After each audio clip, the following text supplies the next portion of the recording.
happy? Sure. I'm enormous. Hey team, you find us in the main plenary hall, the Ramsay's room, and we're about to receive an update from the COP presidency on the status of negotiations. Maybe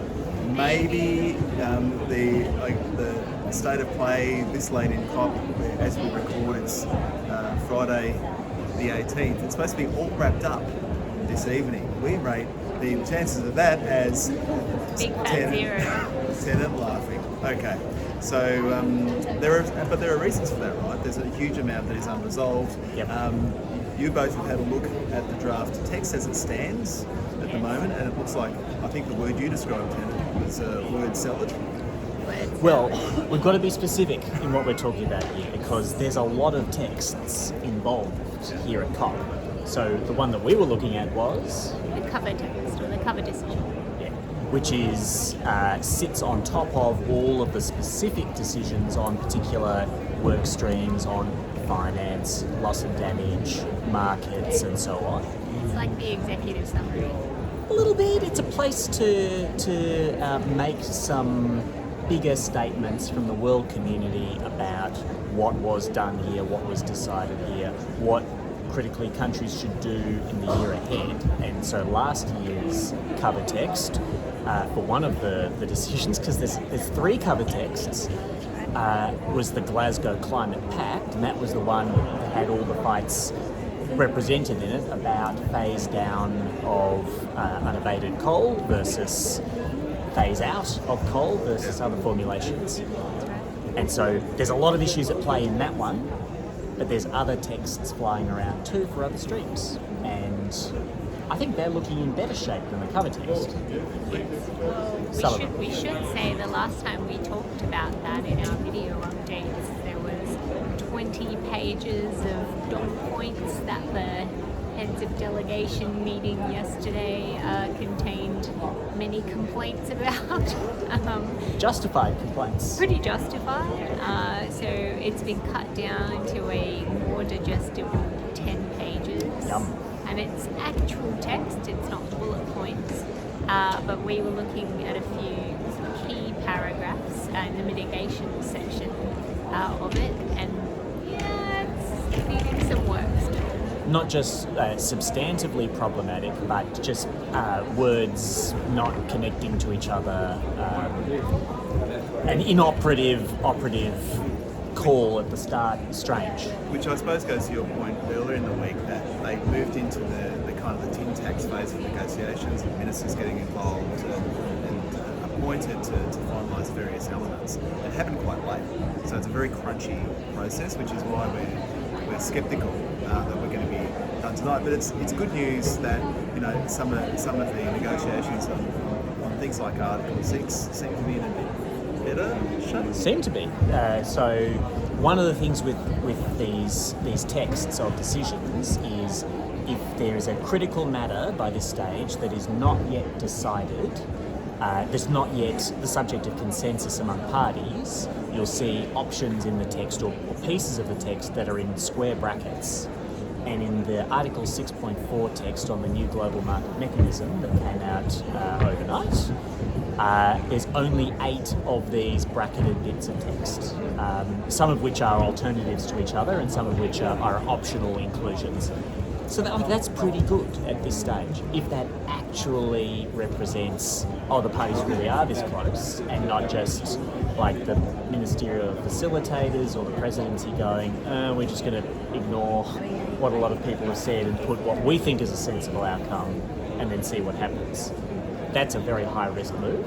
That was the kind of move that brought Copenhagen down. So we'll see. We're waiting for this here stock take. So we've been here for 2 weeks. The wide end of the funnel, it's all very open, and it's very easy to go and observe negotiations. That gets more and more constrained as time goes on, and we're now really in the closed doors, bashing heads together phase of negotiations. So it is a little bit hard. There are a lot of people wandering around asking each other, what's going on? And I will say, we've done a few wanders around the plenary hall the pavilion over the course of the last 2 weeks, that is now empty. All the folk that, we talked a lot about how there's a lot of stuff going outside the negotiations. That is no longer the case. Everyone that isn't a super nerd, is super interested in these conversations around the negotiations, has got the hell out of Dodge. They're scuba diving, they're on planes to Cairo. Skydiving, who knows what they're doing. Some of them may skydive into this facility to check in on it before they go off on a parasail. All right. Is there any other critical stuff that you think? How many seats we have? Well, I think loss of damage is an interesting one in terms of where that's up to. So it seems that overnight, and some of these negotiations ran into the very wee hours of the morning. I think at this morning's bingo briefing, there were a couple of people there that had been up until 2 in the morning or so. I think there were more people who weren't there, who'd been up till 2 in the morning or so. Yeah, importantly, many empty seats of people who were trying to get some sleep.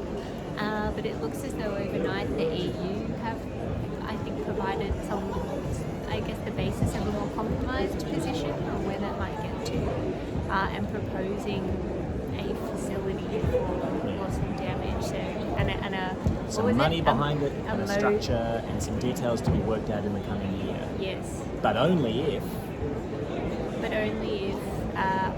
What were they? It was a quid pro quo.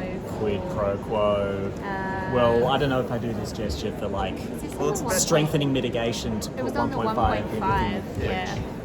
Yeah. So they, along with, Australia presented that argument at the HOD yesterday. So that's the quid pro quo for a much stronger statement around 1.5 a lot. Yeah. Which may or may not be regarded as a constructive way of approaching that negotiation. Well, everything is interconnected at these things, and as they famously say, nothing is agreed until everything is agreed. Which sometimes just means that nothing is agreed. But at this stage, a veteran observer said to me this morning that they give. Things are totally open here right now. There's a 1/3 chance of total failure, 1/3 chance of a weak outcome, 1/3 chance of a strong outcome. And I don't have any better wisdom than that. All right. Well, let's just state of play as a 1:19 p.m. from Sharm el Sheikh. So we'll keep you posted, team. If there's any breaking developments, we might do 2 videos today. We might. So we've got the layout of the schedule for the afternoon. There are a few meetings that we might try weasel our way into to watch, including one on finance, which Minister Bowen is leading. He might be in that room, but he certainly is leading the not. process. Exactly. So if there's anything to report, we may well come back. Otherwise, we'll re-emerge in the morning and let you know what transpired at night. So, better jump off. Looking busier in here, guys. Busier and busier. Yep. Presidency approaches. We'll catch you soon. See you soon.